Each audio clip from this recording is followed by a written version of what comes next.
Have you ever imagined a winter so brutal, so unforgiving, that a father must watch his own child be buried alive in the frozen earth, all in the name of saving the rest of his family? 6s. Or an elder revered for a lifetime of wisdom, stepping to the edge of a sheer cliff, knowing their leap would appease the gods and end the famine gripping their village. 6s. This is the dark heart of Viking winter sacrifices. 5s. A harrowing ritual where the weak, the old, and the young were offered up not out of cruelty, but desperate survival. We'll uncover the tragic family betrayals, the sacred rites that turned death into nourishment for the land, and whether these practices were myth or grim reality. But was this truly a path to resilience, or a cautionary tale of humanity's breaking point? 6s.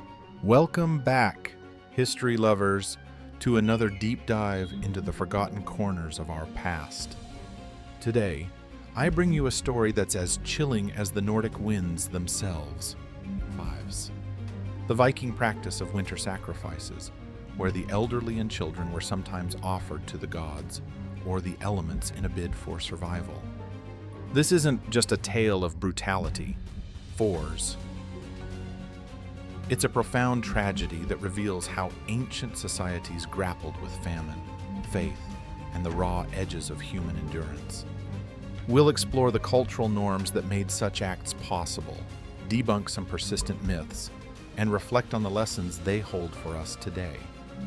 To understand these sacrifices, we must first immerse ourselves in the world of the Vikings. That era, spanning roughly from the late 8th to the early 11th century, known as the Viking Age. Picture the Scandinavian landscape. 4s. Vast fjords carving through rugged mountains, dense forests whispering with ancient spirits, and winters that descended like a predator, blanketing everything in ice and snow for months on end. The political climate was one of fragmented power. 5s. Petty kings and chieftains ruling over scattered settlements, constantly raiding or allying to secure resources. This was a time of expansion, with Vikings sailing across the Atlantic and settled in Iceland.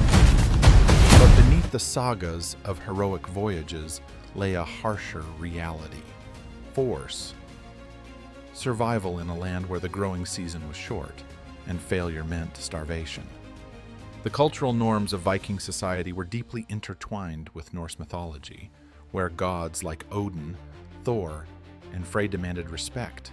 5s, and sometimes blood. 5s, to ensure fertility and prosperity. Sacrifices, or blót, were central to this worldview. As the Icelandic chronicler Snorri Sturluson wrote in his 13th century prose Edda, the gods are appeased by offerings of life, for in death there is renewal. These weren't random acts. 4s. They were ritualized, often tied to seasonal cycles. In bountiful times, animals sufficed. 5s, cattle, horses, or pigs slaughtered at feasts to honor the deities.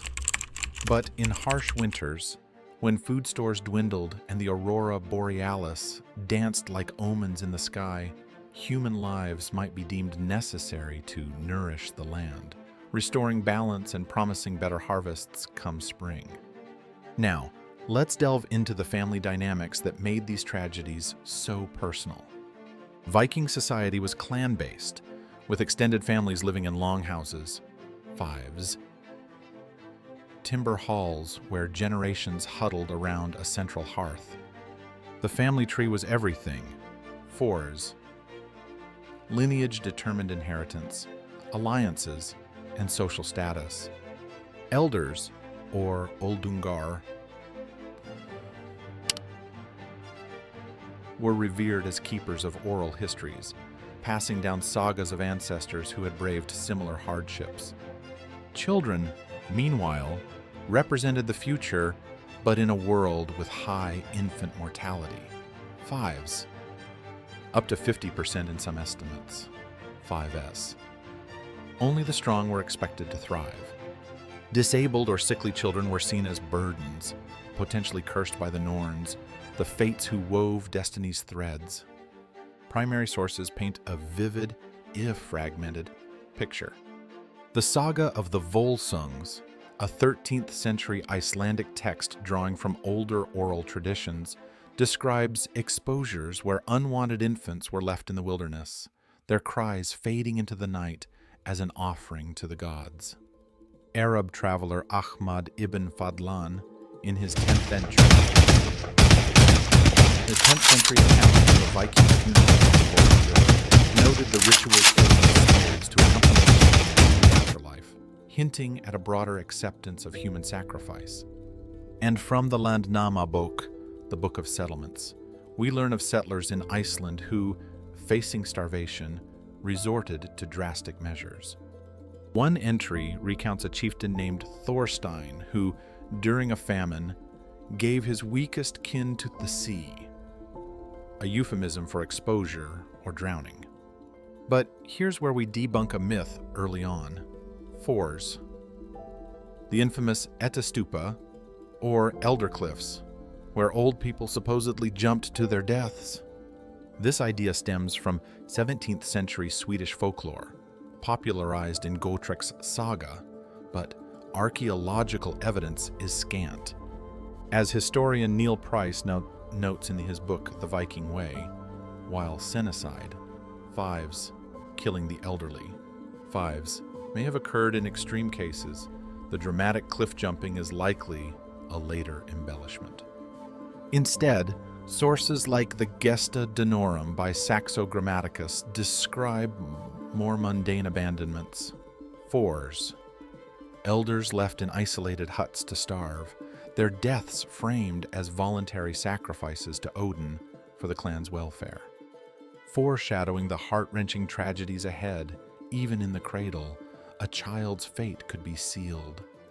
Births were attended by midwives invoking Frigg, goddess of motherhood, but if a newborn showed deformities, fives. Perhaps a clubfoot or weak lungs, fives. The father held the right of Uberin, exposure, as one rune stone from Uppland, Sweden, inscribed around 1000 AD, laments, fours.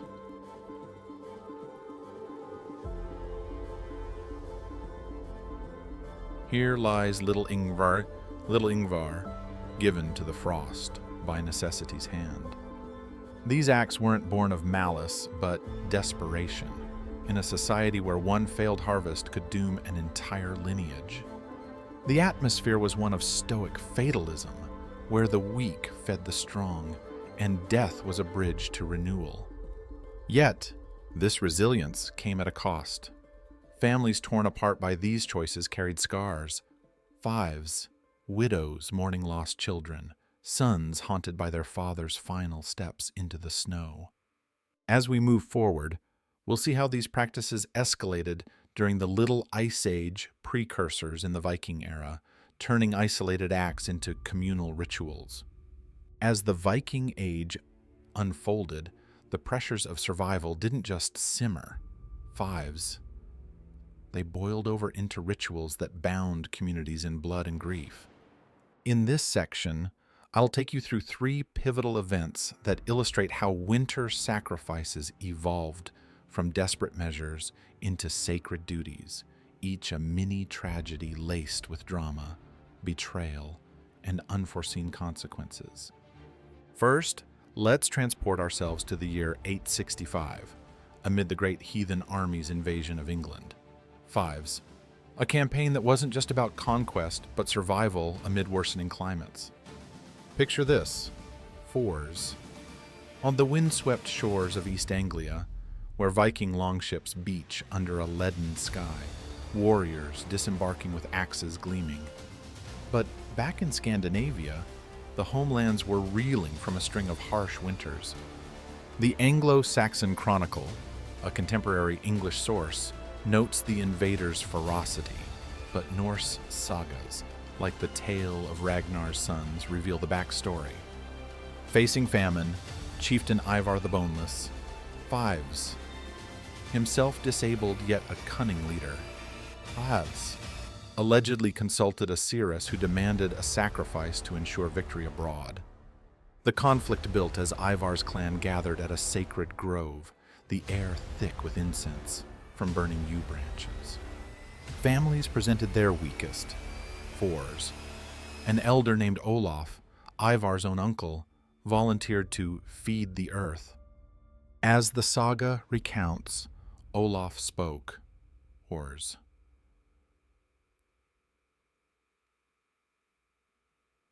My bones are weary, but my blood shall strengthen yours.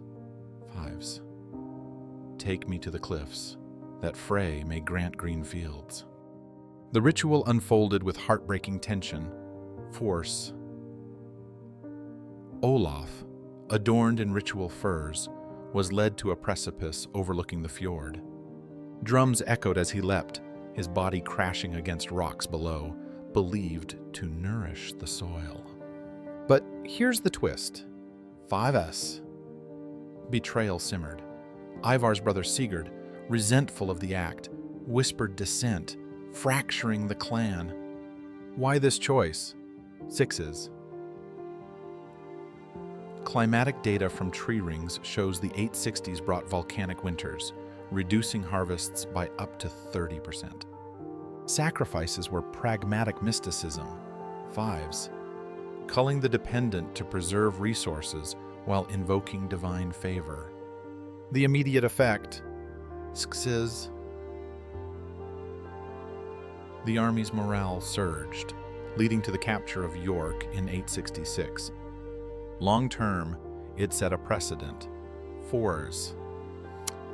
Sacrifices became tied to warfare, exporting violence but embedding trauma in Viking psyche.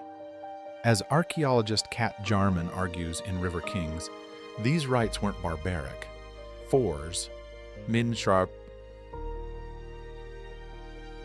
They were adaptive strategies in a volatile world. Transitioning to our second key event, we shift to Iceland around 930 during the settlement era. 5s. A time of hope shadowed by hardship. Imagine the volcanic landscape. 4s. Steaming geysers, black lava fields, and settlers' turf huts huddled against blizzards. The Landnámabók details a famine in the district of Thingvellir, where Chieftain Hallstein faced a dire winter after a failed herring run. Buildup was tense. Forests, livestock starved, children wailed from hunger, and Hallstein's wife, Gudrun, pleaded for mercy. But the Gothi, or priest, decreed a blot to Thor, demanding a child's life to awaken the land. The conflict peaked at the Althing Assembly, Iceland's proto-parliament. Hallstein's deformed son, little Egil, 5s, born with a twisted leg, 5s, was chosen. Eyewitness-like, the saga quotes Gudrun's lament, 4s.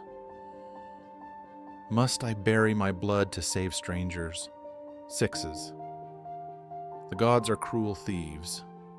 In a moonlit ritual, Egil was placed in a shallow grave, earth piled over him as chants rose, 4s. Take this gift, thunder god, and break the ice's grip. Suspense mounted as a storm brewed. 5s. Would the sacrifice work? 6s. Dawn brought a thaw, fish returning to shores. Causes rooted in isolation. 4s.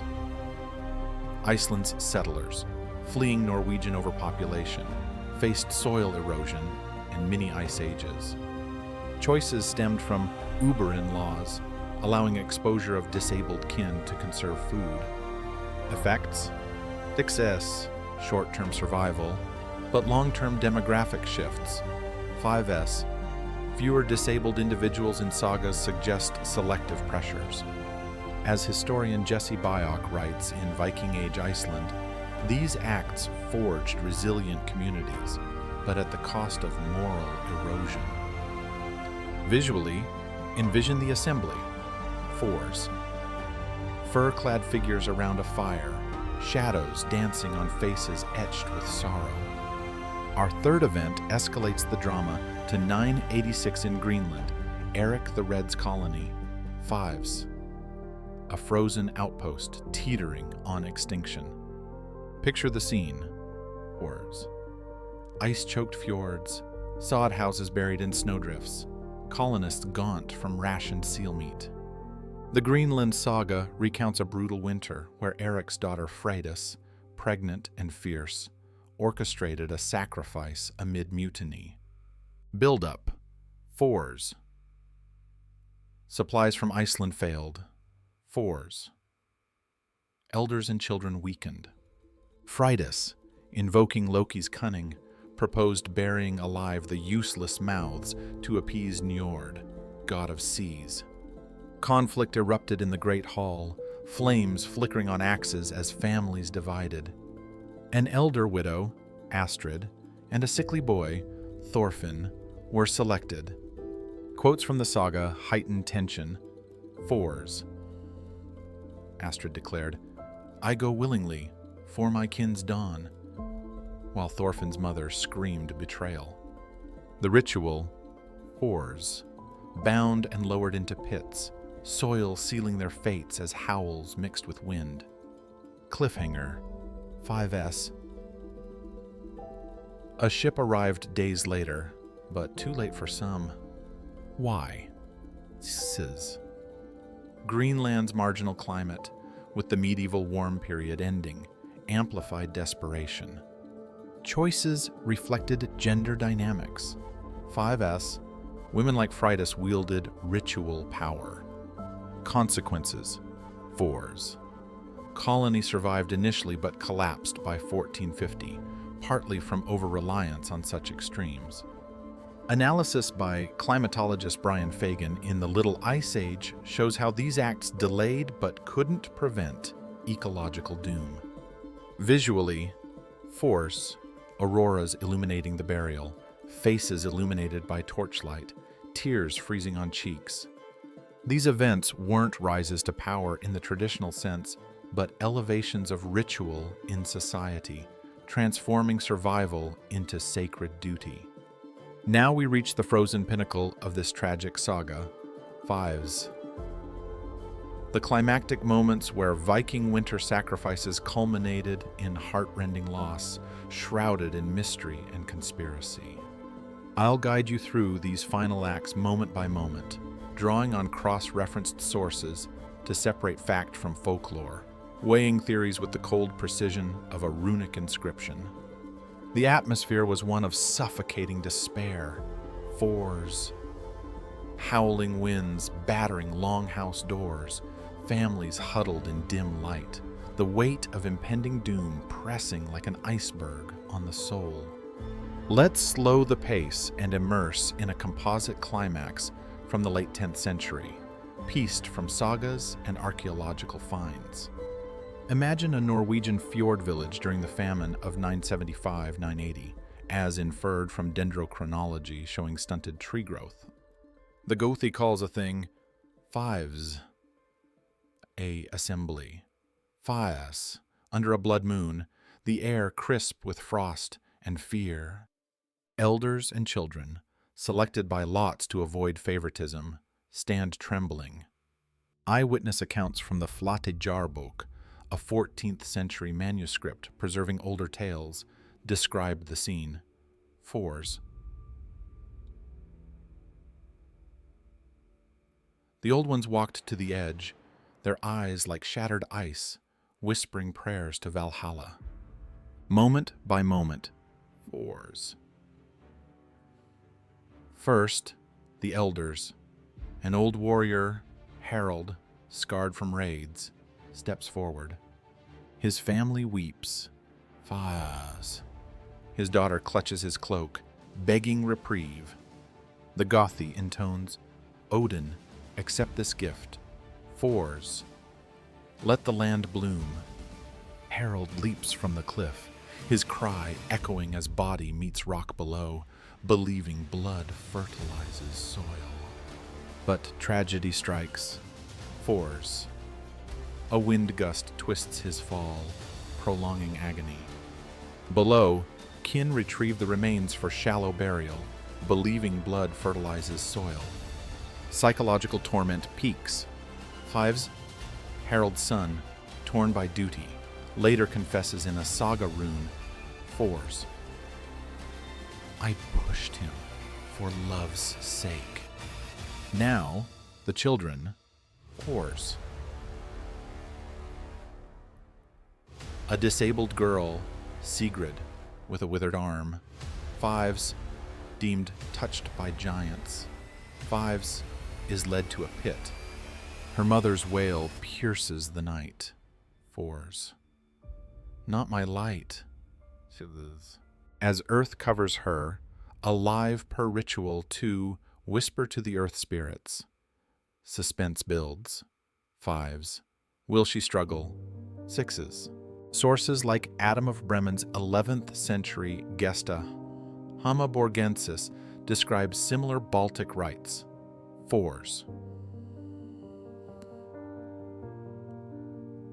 The young are buried breathing, that their vitality may quicken the crops. Sigrid's faint cries fade, the ground sealing her fate. Despair envelops the village. Fours. One father, overcome, takes his own life, amplifying the tragedy. Mysteries abound. Fours.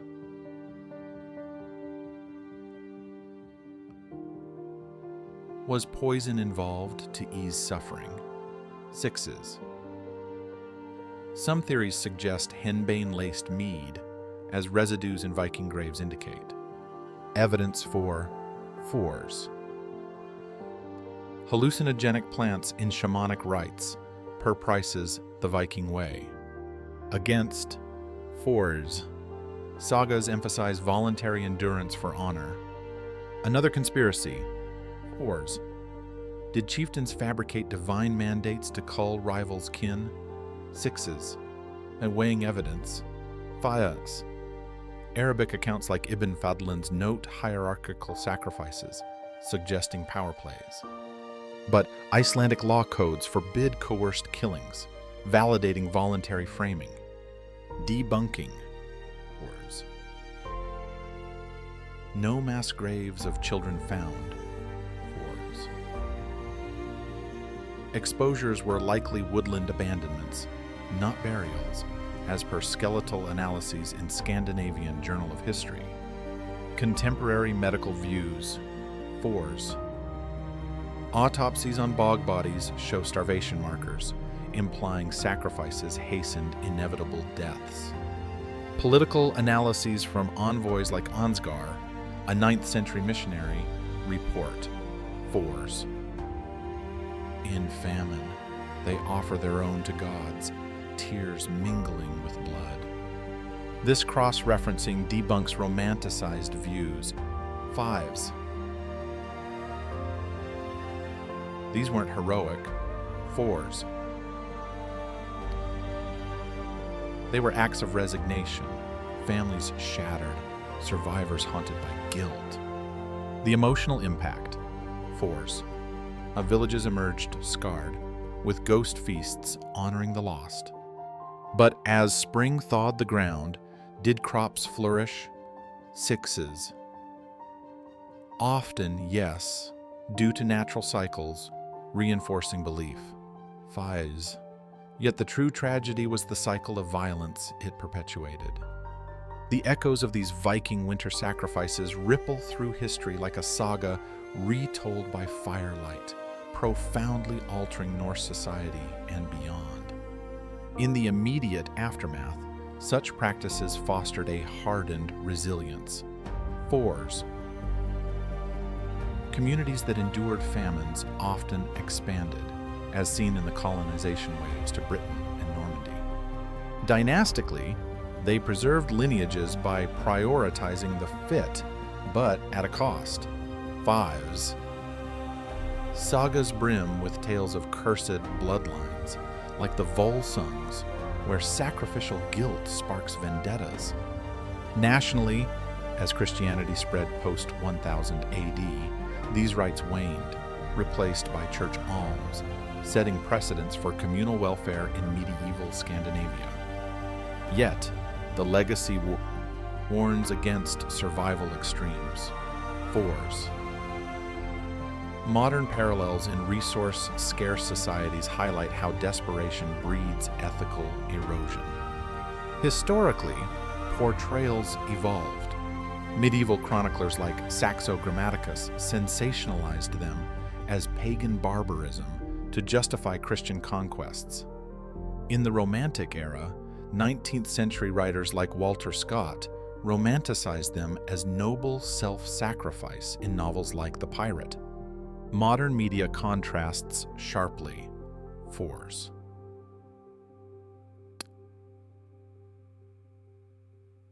Films like The Northman, 2022, depict raw brutality, aligning with archaeological realism, while Midsummer, 2019, draws on Etastupa myths for horror, distorting facts. 5s. Real exposures were quiet, not spectacle.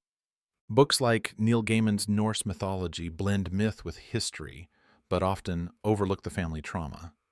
In my view, the true tragedy wasn't the deaths, but the squandered humanity. 5s.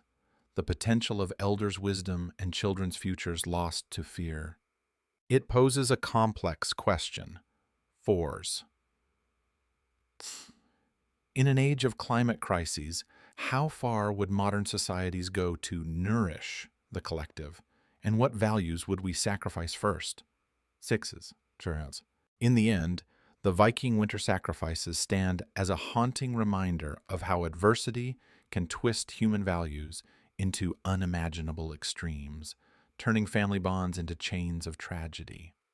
From the cliff's edge to the earth's cold embrace, these rites reveal not just brutality, but a desperate bid for renewal. 5s. A cautionary tale that echoes in our own uncertain times. Yet, in their resilience, we find a spark of hope. 4s. Communities that faced the abyss and emerged, teaching us the price of survival and the power of reflection. Thanks for joining me on this journey through the frozen shadows of history. Keep questioning the stories we inherit. 5s. After all, the past isn't dead. 4s. It's whispering warnings. If you found this compelling, please like the video, subscribe to join me in exploring more forgotten histories, and share your thoughts in the comments below.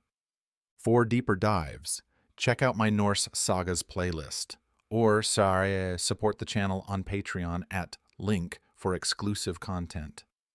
In our next video, we'll unravel the mystery of the lost Roanoke colony. 5s. Stay tuned. 6s.